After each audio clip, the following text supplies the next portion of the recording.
It might be one of the strangest archaeological missions ever undertaken in the Himalaya. Do you see me waving? I do see you waving, and that looks like the right place in the caves we were talking about. Okay, great. A team of climbers and scientists is rappelling into caves no one has entered for centuries. Basically, if you come straight down about 10 meters is where the first set of caves are. Dr. Mark Aldendorfer is an archaeologist searching for the ancient dead. Here come the rocks, watch out. Mark is on a quest to find the remains of the earliest people to have come to the Himalaya. They left no written words, just caves carved high into the walls of cliffs and their mummified bodies. Mark isn't a climber, so he has to rely on experts to access the extreme burials. Hey, Mark, you copy? I copy, Matt. We have bones. Well, very nice. What kind? Part of a vertebra, a scapula. And it looks like the sacrum lower back. Excellent, very good. Keep us posted. Searching here for ancient bones means they're humbled by wind, altitude, and climbing conditions that threaten their lives. Watch the children. Now, climb into the past and ask why the ancient people buried their dead in cliff caves, and confront an unnerving link between the living and the dead. Dada, what are zombies? In the search for answers, will evidence of a surprising death ritual reveal the identity of the first cave people of the Himalaya? Good God, that's a cut mark. Why are they doing this?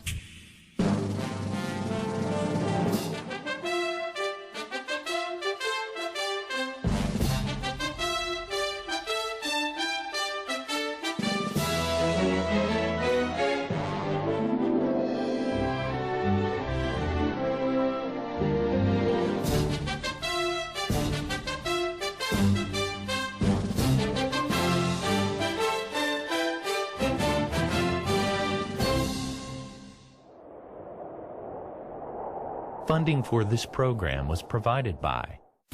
Explore new worlds and new ideas through programs like this.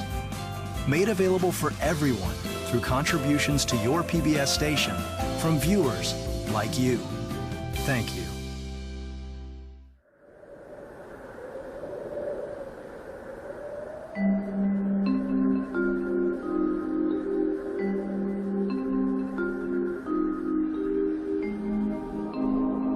High plateaus and mountains are some of the last places on Earth humans settled.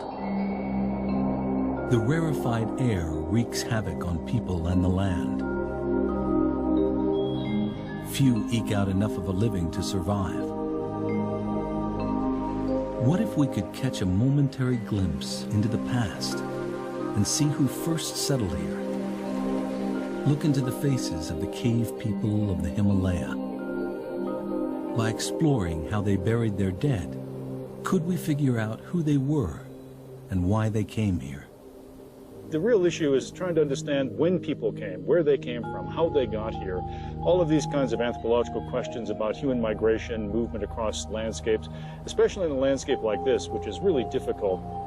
Archaeologist Mark Aldendorfer has spent the past 5 years trying to connect the bizarre burial rituals he's found in the caves with different human migrations here. What we've been able to do in these field seasons is to really begin to get a sense of the different directions from which people came and occupied the Kaligandaki Valley over the course of the last 3,000 years or so. The expedition takes place in Nepal, in an ancient kingdom called Mustang. Here, the Kaligandaki River carved a migration route through the Himalaya, connecting China and Tibet with India. Mark believes Mustang was once a crossroads and suspects this river corridor was an important artery linked to the famous east-west trade route, the Silk Road. But he needs evidence to confirm this. Mark hopes to build on a major find uncovered 20 years ago in Mustang by a team of German and Nepali archaeologists. they found a cave tomb called Mebrak. The Mebrak people carved out caves for their dead and placed the corpses in wooden crypts.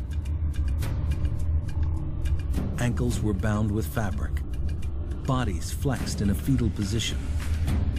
The dead were intentionally layered over time, as if in bunk beds. Funerary pots and sacrificed domestic animals were placed nearby.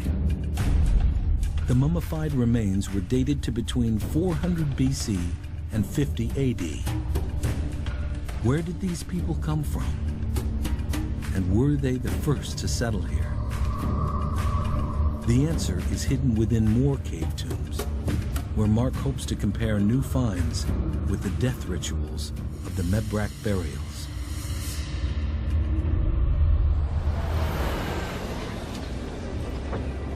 All expeditions in Nepal begin in Kathmandu, where Mark has an opportunity to look at the Mebrak mummies that are stored here.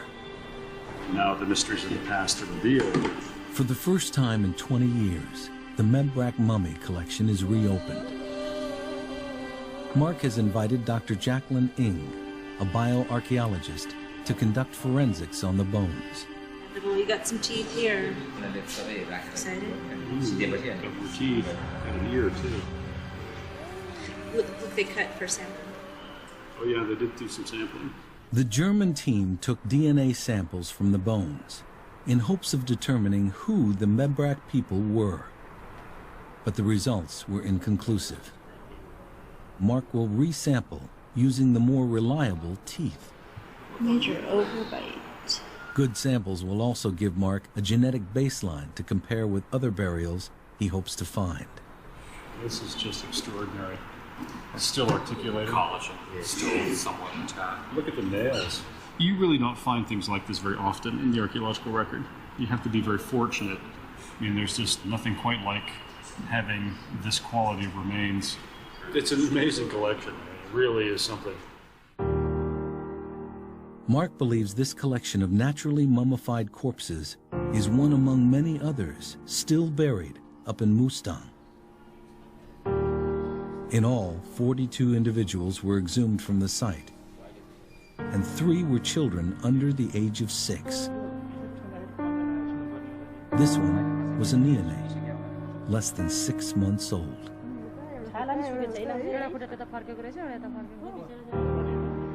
Although this baby didn't live very long, we know the people of Mebrak persevered. Carbon dating reveals the burials span a period of 450 years, suggesting this culture had adapted well to their high, dry environment. That is unbelievable. Corey Richards plays 2 roles on the expedition, both climber and photographer.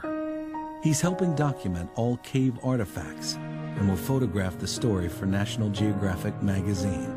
This is the tooth I want. They're really hard to get out. Yes. Teeth carry data in addition to DNA that will help Mark determine where each individual was born. We have to resort to major surgery here. The bone dust is putrid, a good indicator that usable DNA still remains. Want a knife? Got a knife? That's great. Thank you. Thanks, Ben. This is perfect for doing this.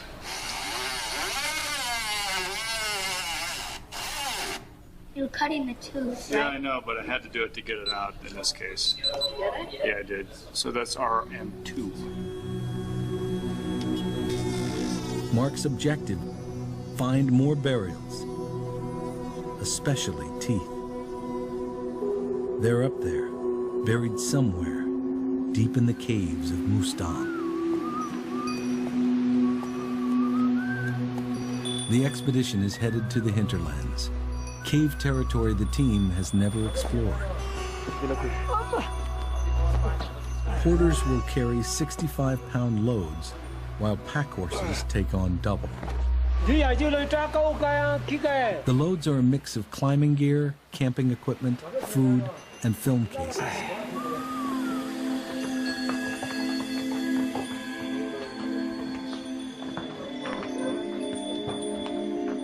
71 loads translates to 25 horses, 10 porters, 6 horsemen, and 5 cook staff, all part of the supply train for a 20-day expedition.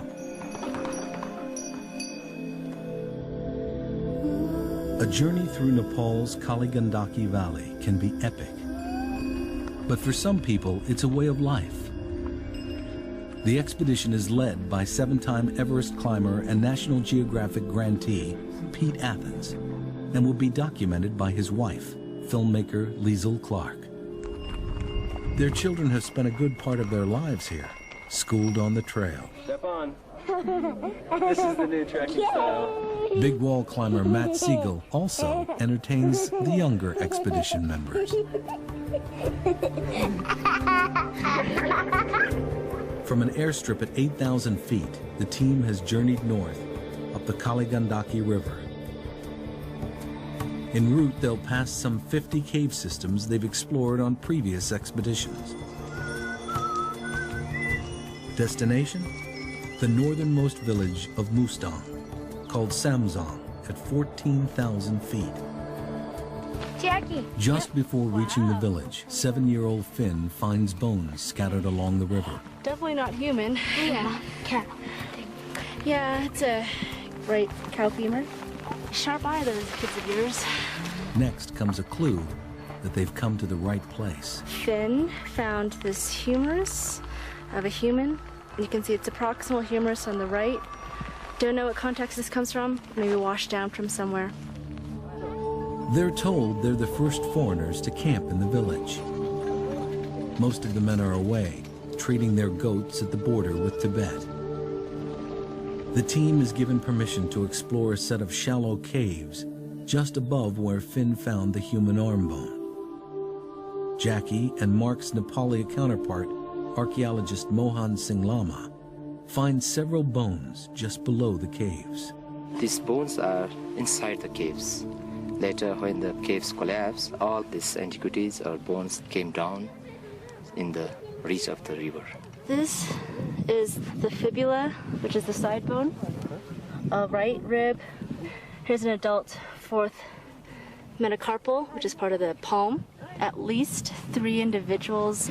The way I can tell that is that you see 2 adult left femora, the thigh bone, so there's 2 adults at least, and then a juvenile left. So that makes at least 2 adults and then 1 juvenile. At the base of the cliff sits a huge slab with remnants of caves that recently collapsed. Countless bones and artifacts could be crushed underneath. As Jackie and Mohan start piecing together individuals, it's obvious exploring the eroding caves is urgent. The climbers place anchors above the caves to safely access them, top down. The climbing conditions were particularly loose, so we were driving our big rebar pitons just directly into the sides of the cliff. We set them up really far apart because we're never really sure if a whole block 50 feet tall isn't just going to collapse and roll over the cliff face. With the remains of 3 individuals recovered below, the hope is that there's still something left of what could be a burial tomb. I have 1 human skull. At least 1 skull is still lodged above. The team's permit doesn't allow for traditional excavation. They're conducting what's called rescue archaeology, recovering only what's on the surface.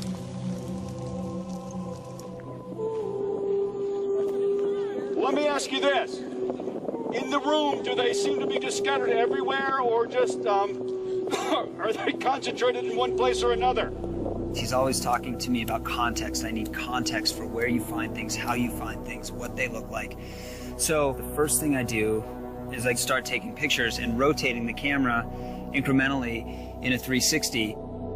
This is the visual record of exactly how we found it. Whether it's been disturbed or not before us, we don't know. But this is how we found it. We've wrapped into 2 chambers that are connected that have what appear to be human remains, animal as well, and some wood remains. The wood is the first significant link to the mummy caves of Mebrak. It could have been used for similar style burial bunk beds. In Mebrak, hand-hewn wooden boxes were fashioned as coffins. The wood here suggests that the Samzong people may have followed the same tradition. Corey, can you do a rough and ready sketch map of where you see things?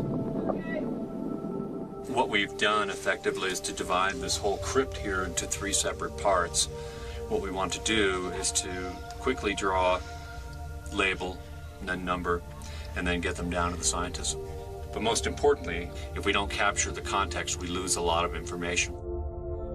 Keep your eyes open for the bunk beds that they were hanging out on. Another clue emerges that seems to link the Samzong to the Mebrak people. Domestic animals were sacrificed to accompany the humans in the afterlife. 4 animals' skulls and 1 human skull. It's just very, very disorganized up here. Like piles of bones and material all over the place. It's just been kind of imploding on itself. We're just sending down the human remains, but we also have piles of animal bones, mostly goat. Excellent!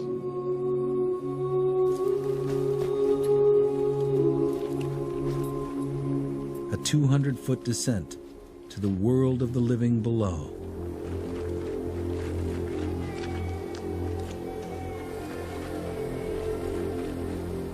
Everyone, it seems, has a stake in the remains. Most important for Mark are the teeth. The first skull, toothless. There's a little tooth fragment in there. Oh, well. Yeah. Jackie assembles the bones anatomically, trying to puzzle together complete people to get an accurate count. So here's the parietal, occipital. So like this part, the skull. Here's the face. So it goes like this. So that's one individual. Here comes the other. These people are really pros at losing their teeth. There's just no teeth left whatsoever, but the bone has all been reabsorbed and it's all closed again. All those teeth on top are gone.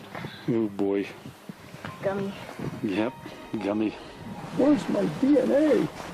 So at least 3 individuals, right? So we've got at least 2 different adults based on the duplicates of the scapula, duplicates of the pelvis, and then 1 juvenile. So at least 3 individuals within this hall. The bones, for Jackie, are like reading the personal diaries of the deceased. They're basically the only physical evidence of these people. They're recording the history of these peoples in terms of the diseases they survived, the fractures that they might have had earlier in life, the types of food they were eating. Everything that they experienced in life kind of gets recorded onto their skeletal structure because it was trying to adapt to that particular time in history. Finally, for Mark, the promise of viable DNA. Oh, more teeth. Okay, score. I'm very happy to see that there's a tooth in this individual. Hasn't lost all of his teeth yet. The best part of it all, and the most exciting part, is that yes, the cave tombs had human remains, and yes, they have the right kind of material for us to extract the DNA, human teeth. And so this is an integral part of the project that we're trying to develop here. By getting those teeth, it's going to really begin to help us understand who these people are and where they came from and when that all happened. Archaeologists also look for exceptional stories written onto bones. The skull is intact except there's a large piece missing, and you've got these fractures coming away from that spot. It's quite curious. It looks like it could be a bash and then radiating fracture. That's kind of what I was thinking, is that the person might have been hit in the head with something very hard. Yes. Yeah, it's possible. Bone fractures could be evidence of violence in the culture, or confirmation that because of rockfall, this is a perilous place to live.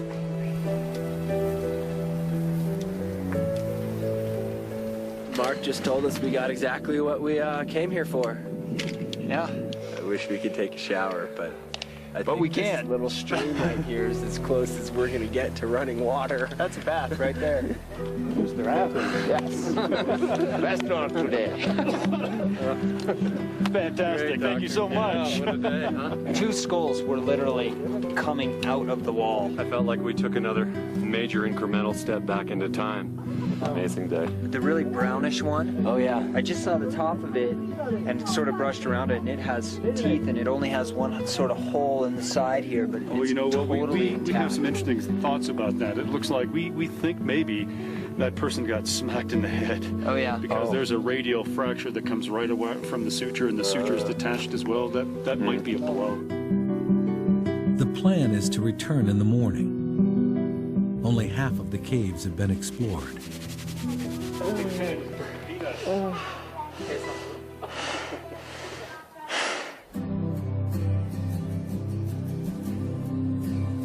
Jackie needs a large field lab to lay out the Samsung bones in discrete piles according to which cave they came from. I'm just setting them up in this dome tent with gaffer tape separating the different piles that we collected. Then so that within each wedge of the pie, I'll try to determine the number of individuals within each. Once I've got it established, I can begin basic demographic information, age, sex, then later even more in-depth data that can tell us about the health of the people living there.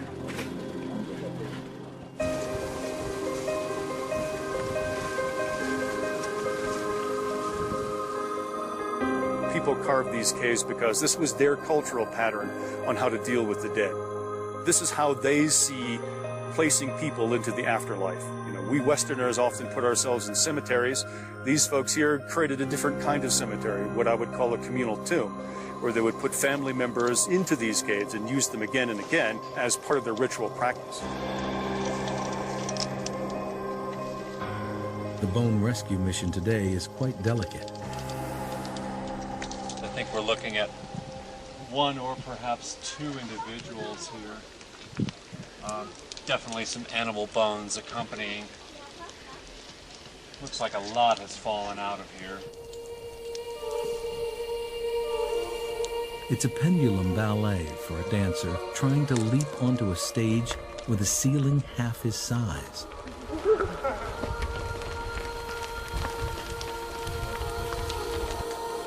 Whether by looting or erosion, the material culture is long gone from this cave. Burial artifacts like jewelry and pottery that would have accompanied the dead into the afterlife.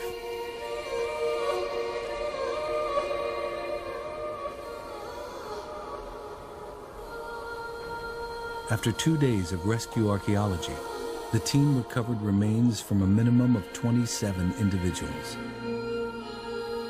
4 are children under 6 years of age.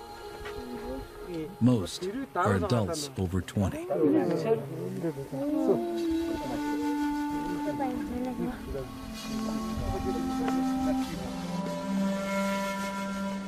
We found 8 or so individuals in the very shallow cave. I can't even say they would have lasted this monsoon. I don't know if they, after a month or 2 in a heavy rainstorm, wouldn't have washed into the river. Here's the one in the skull that's been grinning at us all this time. A lot of these have that fracture in there. I wonder if that's just, you know, something had fallen on them when the cave collapsed. Jackie found that 3 out of the 12 crania recovered had fractures. Walked through the village. Each had suffered blunt force trauma that healed in life. 2 out of the 3 were women.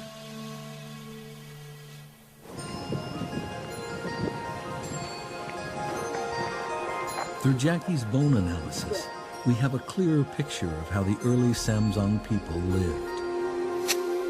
Little about their agrarian life has likely changed in the hundreds of years that have passed. Their ground-down teeth suggest they had a lot of grit in their diet, probably grain-based, like today, where the staple crops are wheat, barley, and buckwheat. After cleaning and scrutinizing each bone, Jackie detects a disturbing detail. So I hear you have some interesting discoveries to relate. I noticed this from like the very first haul bag. There's a couple of... Good God. That's a cut mark. Yeah, so there's two right here. Here's several along the angle of the rib. And those are all post-mortem, would you say? Yeah. Well, that's pretty interesting. Yeah. Any other cut marks anyplace else so far? Yeah. Here's one with 13. Wow. Those are pretty impressive. Okay, so let's figure why are they doing this? Yeah. I mean, how do you get a cut mark on the humerus like that? Definitely a bladed implement. Clearly there's an attempt to modify the corpse in some fashion, but we just don't know what that process is right now. Theoretically, this all dates to the Mebrac period because of the beds, but on the other hand, it's very different than the Mebrac period because none of those skeletons, as far as we know, had any kind of, post-mortem traumas. So this is something a little different. Yeah. Wow. Although there's evidence of wood coffins and animal bones like Mebrac, the cut marks on the Samzong people point in a new direction. They're distinct from the mummified intact flesh of the Mebrac people. See unusual marks here? Yeah. They're just very small. Yeah. Cut marks, sometimes that happens in secondary burial ritual practices. Once someone's died, they might leave the burials alone for a while and then process them, which includes some cutting later. Every culture around the world, different time periods, they all have their own unique mortuary practices. It seems to be common in this area to have cave burials, but cutting, I don't know. You can see this little mark here? Yeah. That was probably made by some sort of sharp tool, Yeah. which was taking the flesh Yeah. off. Yeah. I asked Mark if I could say that. Taking off the flesh? Well, scraping the bones. Yeah, we don't know if there's still flesh on it. Okay, take two. So Jackie says we can't actually say that they were taking the flesh off. Because we don't know. Yeah, we can't say that. I think it's probably highly likely, but I'm not an archaeologist, so I can't say. Yeah. Jackie won't call it defleshing until she's investigated every bone. Forensics will tell you a knife can leave many different kinds of marks on a bone. Here is this cow bone, and what you can see is this very abrupt vertical cut that goes right through the bone. And the only way in which you can make this cut is with a heavy cleaving instrument like an axe. Here's another cow bone, and these cuts are made by a knife that's cutting through the flesh, and it happens to encounter the bone. The effort here is simply to cut meat off of bone, and when you do that, sometimes the knife goes through, hits the bone, and then leaves a scar. That's the kind of cut marks we see at Samzong. They've stumbled upon a culture no one knows anything about. And Jackie finds that 63% of Samzong's bones have cut marks that clearly indicate defleshing. This practice has never been documented in the Himalaya. It may be linked to the origins of the funerary ritual called sky burial. This death ritual is still widely practiced in Tibet and Mustang today. An offering of one's bones and flesh to sustain the web of life. Vultures are believed to be sacred dakinis, or angels that carry the soul to the heavens. When human populations migrate, they take their mortuary practices with them. Mark thinks the Samzong people were among the first to perform an earlier version of sky burial. But today, the practice has evolved further. Members of the community carry out the ritual on a high hill. The remains of the deceased are dismembered, their bones partly defleshed, crushed into pieces small enough to be carried off by vultures.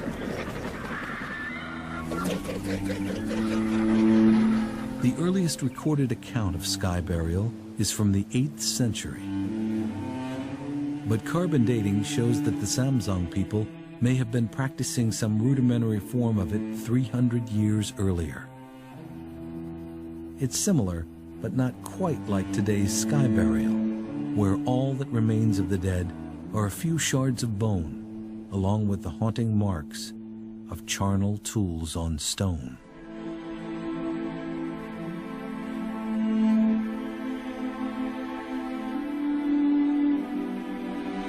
A lama from Samsung sees an opportunity.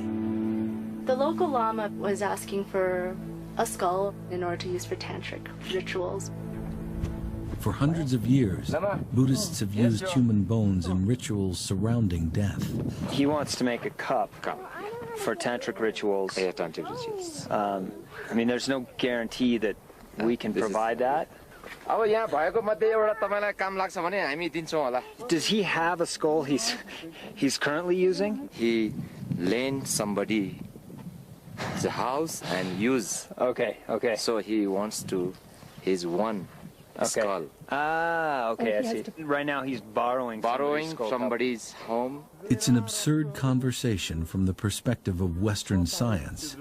But for a local Buddhist lama, a human skull that is already defleshed has a use. From an archaeology standpoint, that's horrifically inappropriate. My opinion is that I would prefer not to do this.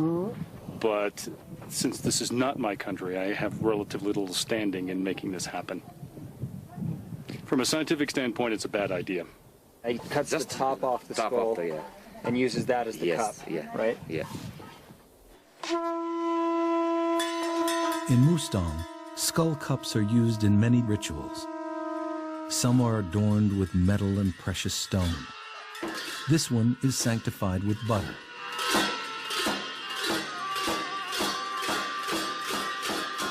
Bones can carry power, and the skull of someone who died a violent death is considered more powerful due to the restless spirit of the previous owner.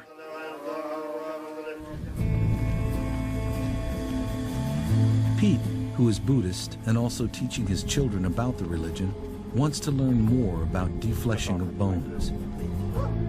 He seeks out a tulku, a reincarnated holy man whom the people believe has otherworldly powers.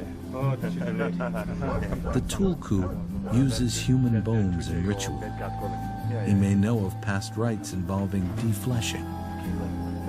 The practice is performed today on human thigh bones. They're used in a ritual called chud to settle a wandering spirit, or as the locals call it, a zombie. As I mentioned it before, like about zombies, there used to be zombies. Zombies, yes. He's saying that's why there's this squat mark, because they were Dada. cutting all the joints into different... Yeah, What are zombies? They're like restless spirits that haven't been reincarnated. They're like in a place called purgatory, where they haven't been reincarnated into another life form. Oh, where do they live? They just live amongst us. Like but you'd in never this see them. gompa?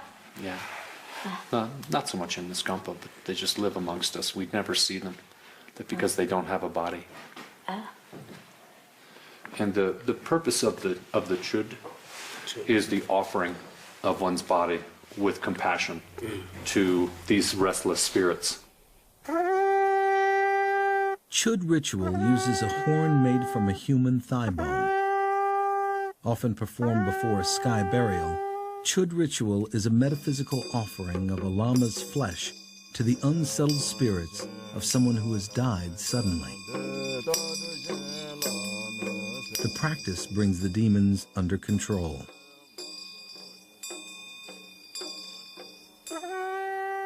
The use of a human bone adds to the ritual's potency. But the best bone will be of someone who just didn't die like normal death, but because of an accident. The passing of a human life to death and beyond is a transition every culture interprets for its people. And whether there's a nexus between the living and the dead is a spiritual question debated for centuries.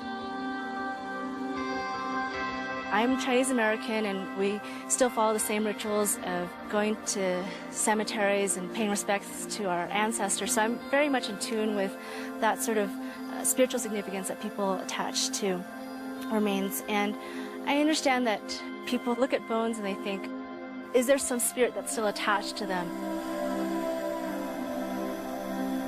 After handling the bones of the dead and to honor the individuals they once were, the team asks the local lama to perform a special puja ceremony, a sort of purification. As to the lama's search for a skull cup, the villagers decide against allowing him to use one of the 1,500-year-old skulls.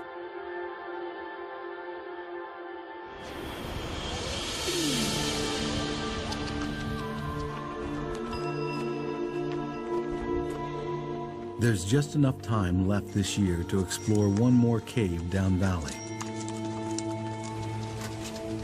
A new motor road along the ancient trade route cuts travel time in half. While climbing into the last cave, Corey's luck takes a frightening turn. Hey, so Mark and Jackie just wanted to give you confirm from the ground here, local authorities are saying that we will have the ship here in about 15 to 20. While lead climbing, his footholds broke away and he's taken a bad fall.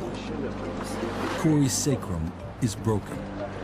We made the circle, and it's over there. A helicopter is the only option to get him to a hospital.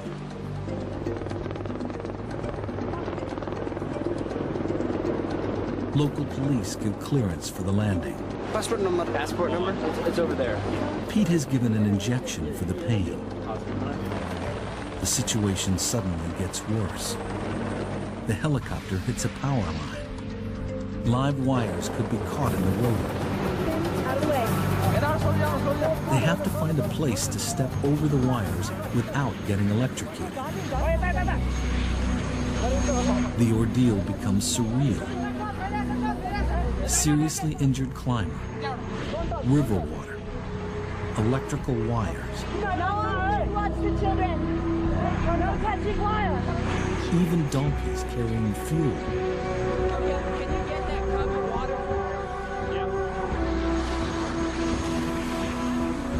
Pete makes sure the pilot is confident his rotors are clear. Just 6 weeks later, this very talented Nepali pilot died in a crash while rescuing a Japanese climber from the mountains. Back in Kathmandu with Corey at the hospital, Mark can double-check the Mebrak mummies to make sure there are no cut marks on their bones. Well, let's see what we have in here. We have 2 arm bones from an individual 7. So let's see what they look like. Ooh, young person. Problem is there's still flesh on these, so it'll be hard to really see. What do you think? Vessel. Vessel. This person's under 12. So I'm not seeing a whole lot of cut marks on these people. This looks like a rodent gnaw mark. Yeah. These people are different. The ones from Samsung have lots of cut marks that are quite apparent, and these don't. So it's a different kind of mortuary practice that's taking place here. The mystery deepens. Based on their mortuary practices, the mysterious Mebrak and Zamzong people are distinct from each other. Mark is beginning to piece together a continuum of early death rituals. 1,600 years ago, in 400 AD, the Samzong people are stripping their dead of flesh and placing them on wooden structures in cave tombs. 800 years before that, the Mebrak people are also burying their dead on wooden bunk bed style cave graves, though their dead are fully fleshed. Other evidence emerges that suggests an even earlier people came here. Ceramics found in Mustang date from nearly 1,000 years before Mebrak. When he returns for a final year's research, Mark's hope is to find the earliest people's bones.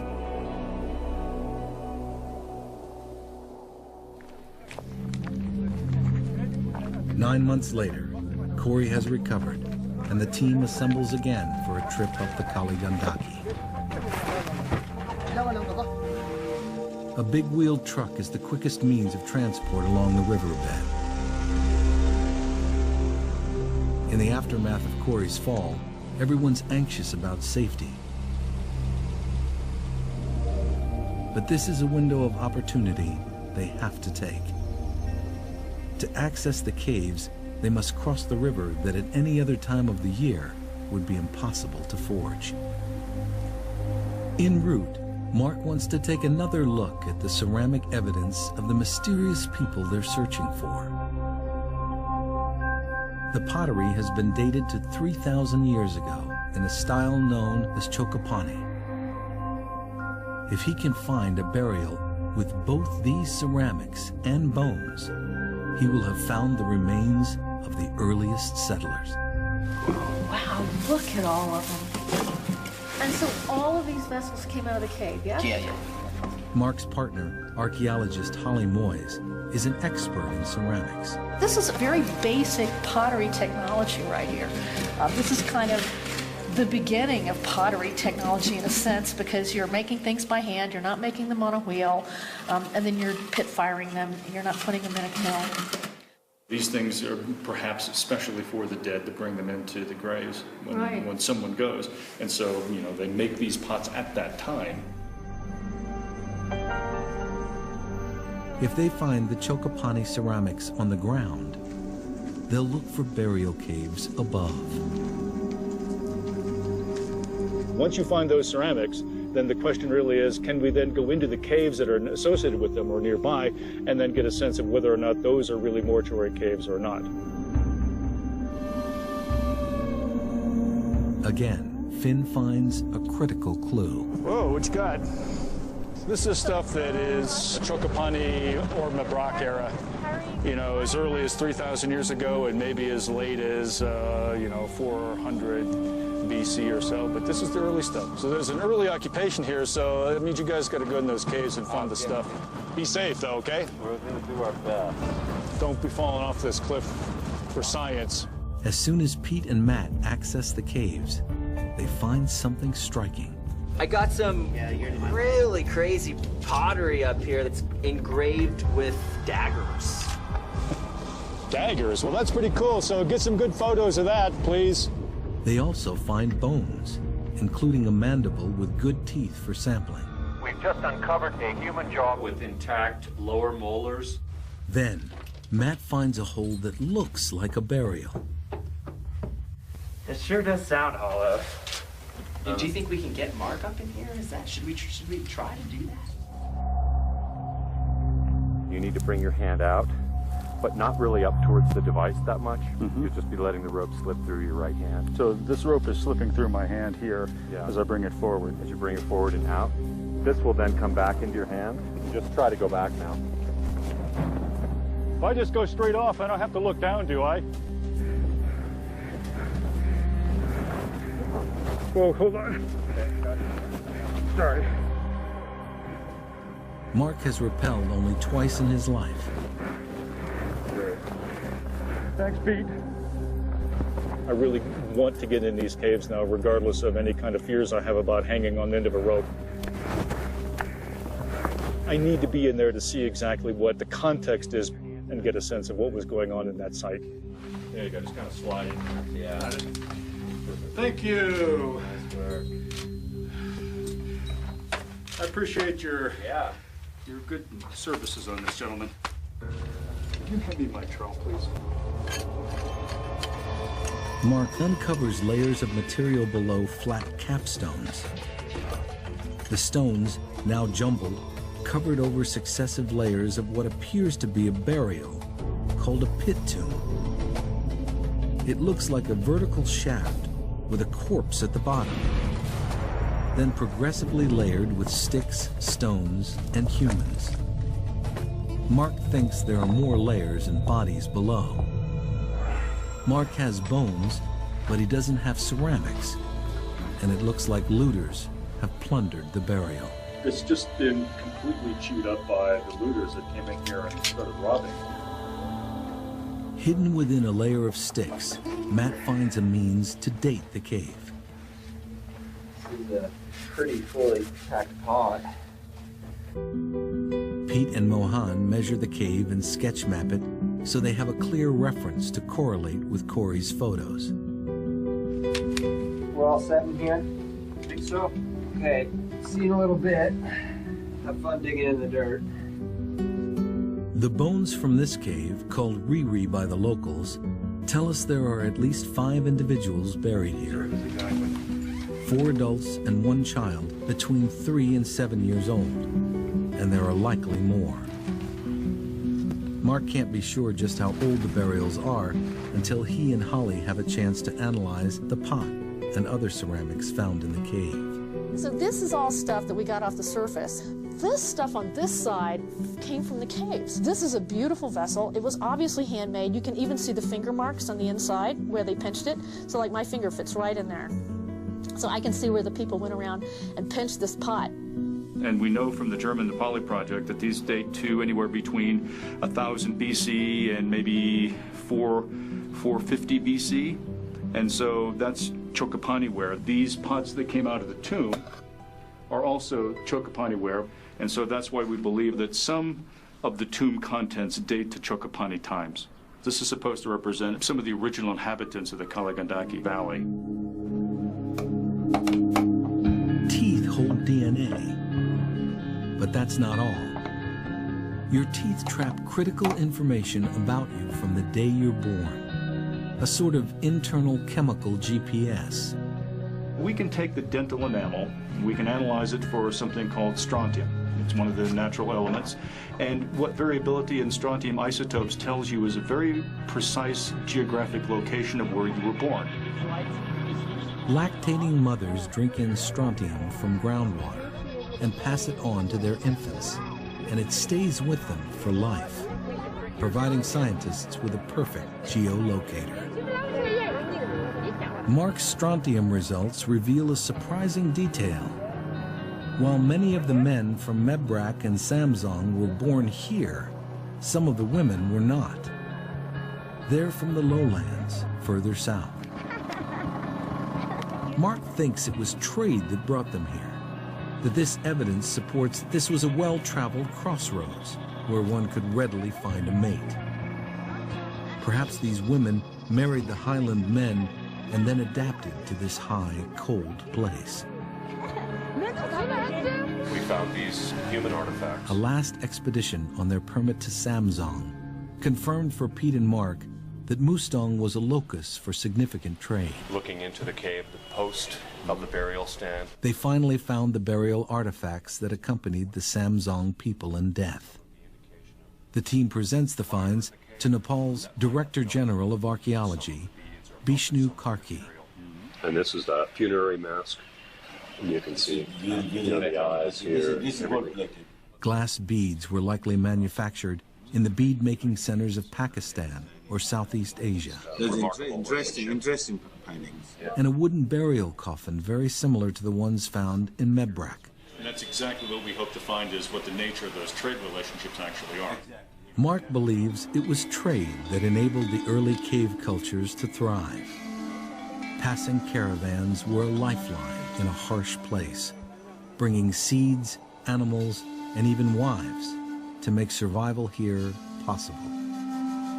And along with these trade goods, burial traditions came to Mustang too, remnants of cultures hundreds of miles away. What we found is that we've got a whole mixture of different kinds of ancient DNA that we recovered from here. Some people are very clearly from the Tibetan Plateau. Other people are very clearly from the Western Himalaya. And a very small number of people appear to be coming from the far south. Through the obvious trade of goods here, the Kaligandaki was likely a spur to the east-west Silk Road, connecting China with Europe. Although Mark can make sense out of cave tombs and artifacts, there's a lot his techniques can't fully explain. Like Riri's daggers. The daggers are symbolic, to vanquish unsettled spirits. They were likely used as part of a ritual exorcism, suggesting a spiritual connection between the dead and the living. They're very serious about subjugating their demon. They've got daggers on every surface.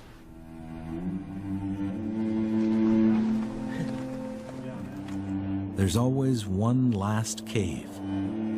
This one's the same cave system where Corey fell last year. There's 18 windows, and they're believed to be sacred texts in the caves. Whether that's true or not, we don't know. The team is given permission by the nearby villages to explore them once and for all. That's fine. I trust that. Pete will belay as Matt leads the climb. It's not that solid. Yeah, there's still going to be some mud.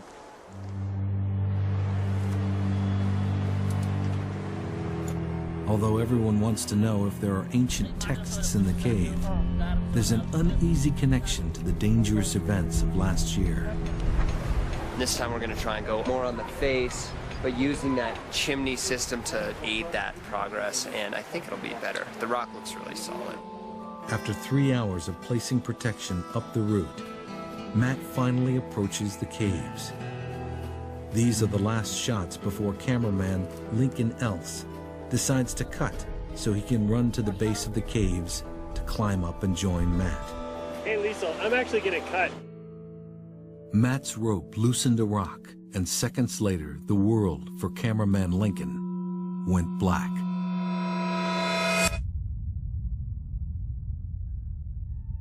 Pete and Corey held Lincoln in his agony, gloves holding the large crack to his head. Quite a big laceration on his skull, and his right arm he was having problems feeling and understanding what was going on with his right arm, so that could be indicative of some neurological damage, and there was a minor contusion on his brain. A helicopter extracted Lincoln from the same place Corey was rescued last year. Why is he going into surgery? Did they tell you? Okay, so they're prepping him for surgery. There's an odd sort of looking for bones and then breaking all these bones seems to be a little bit unnerving. The issue is there's a piece of bone that's floating right now in Basil's skull, and they want to go and remove it so that he doesn't have a problem with it later. Pete asks a lama to perform a puja ceremony. It's a sort of exorcism after he learns from the locals that there's a morbid history to this place. The story I've heard is about a woman who lived in the Chuksong area who was returning home very late, and she was struck by rockfall that came down the cliff. And she cried out in great pain and great anxiety many hours during the night. The people of Chuksong thought that they were the wails of coyotes rather than a human in distress, so they didn't answer the call. Some people believe that if you die in great pain, if you die in great anxiety in those places, that you become almost a prisoner of those places. You're captive to it and almost shackled to it. And it takes a great act of compassion to liberate a spirit from that place. They didn't know if Lincoln would survive his injuries, which he ultimately did. The locals felt the spirit, or zombie, of the Chuksong woman needed subjugation. Say what you will about superstition, but it's a nice feeling to know that if there are some sort of malign spirits in these caves, that we're sort of, taking care of that angle of things. The main purpose of going back up today is to be good patrons of this area. As far as climbing ethics go, you just don't leave gear hanging around. It's not only an ethical issue, but also, I think it poses a serious safety threat to locals, because who's to say that somebody wouldn't try to hand over hand up the rope and end up halfway up and not able to hold on.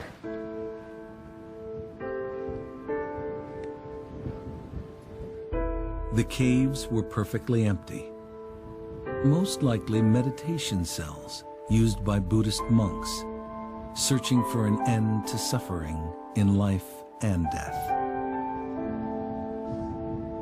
Cultures have lived and died here for thousands of years, and each has divined its own rituals for the living, left behind to make sense of a brush with death. Scary stuff happened here yesterday, and scary stuff happened here last year, and so we're just kind of, I'm really trying to overcome that sort of irrational, illogical fear.